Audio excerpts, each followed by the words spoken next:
Finally ১ বছর পর আজকে আমার ৫০০ সাবস্ক্রাইবার কমপ্লিট হলো। এর আগের বছরে ২ এপ্রিল ২০২৪ আমি চ্যানেলটা ক্রিয়েট করি এবং সেই চ্যানেলে আমি কাজ করা শুরু করি। কিন্তু আমি চ্যানেলটাকে ঠিকমতো ম্যানেজমেন্ট করে চলতে পারিনি।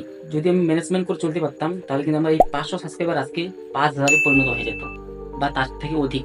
তো বন্ধুরা, আজকে আমার ভুলের কথাগুলো আপনাদেরকে বলবো। কি ভুলের কারণে আমার এই চ্যানেলে ৫০০ সাবস্ক্রাইবার হলো ১ বছর পর।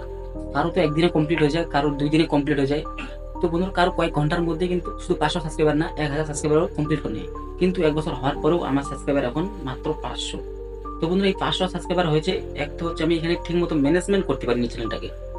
যদি আমি প্রতিদিন একটা করে কন্টিনিউ ভিডিও আপলোড করতাম তাহলে কিন্তু আমার চ্যানেলে আজকে ৩০০-এর উপরে ভিডিও হতো, ৩৫০-এর উপরে ভিডিও হতো।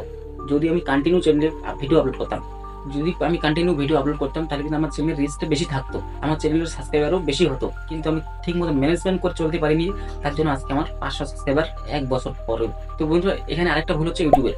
তো বন্ধুরা, ইউটিউবের ভুলটা হচ্ছে আমরা যে ভিডিওগুলো বানাচ্ছি এই ভিডিওগুলোকে ঠিকমতো তারা ইমপ্রেশনে পাঠায় না, পাবলিকদের কাছে পৌঁছায় না।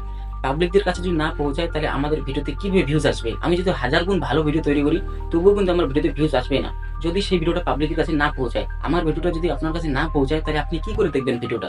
তো এটা হচ্ছে কিন্তু একটা ইউটিউবের ভুল। আমি আমার ভিডিওর ইমপ্রেশন চেক করি ঠিকভাবে, কিন্তু ইউটিউব আমার ভিডিওগুলোকে ইমপ্রেশনে পাঠায় না। আর যে কয়েকটা ভিডিওকে ইমপ্রেশন ঠিক মতো পাঠানো হয়েছে সেই ভিডিওগুলোতে কিন্তু আমার ভালো ভিউজ আসছে, ৩,০০০, ৪,০০০, ৫,০০০ এরকম ভিউজ আসছে, ৭,০০০ ভিউজও আমার ভিডিওতে আসছে। তো বন্ধুরা, এখানে কিন্তু ইউটিউবেরও ভুল রয়েছে এবং আমারও ভুল রয়েছে। আমি ঠিকমতো চ্যানেল ম্যানেজমেন্ট করতে পারিনি, আর ইউটিউব হচ্ছে ঠিকমতো পাবলিকের কাছে ইমপ্রেশন পাঠায়নি। তো এই দুইটার কারণে কিন্তু আজকে আমার চ্যানেলের সাবস্ক্রাইবার এত কম। ১ বছর পরেও, ১ বছর হওয়ার পরেও আমার চ্যানেলের সাবস্ক্রাইবার ৫০০। তো বন্ধুরা, এখন চেষ্টা করবো কন্টিনিউ ভিডিও আপলোড করার। আপনারাও আমার পাশে থেকে একটু আমাকে সাপোর্ট করবেন যাতে আমি ভালোভাবে সামনের দিকে এগিয়ে যেতে পারি। তো বন্ধুরা, আপনাদের কাছে রিকোয়েস্ট করবো, যদি চ্যানেল নতুন হয়ে থাকেন তাহলে দয়া করে আমার চ্যানেলটিকে সাবস্ক্রাইব করে নিয়ে তার পাশে থাকা বেল বাটনটিকে অল করে দিন।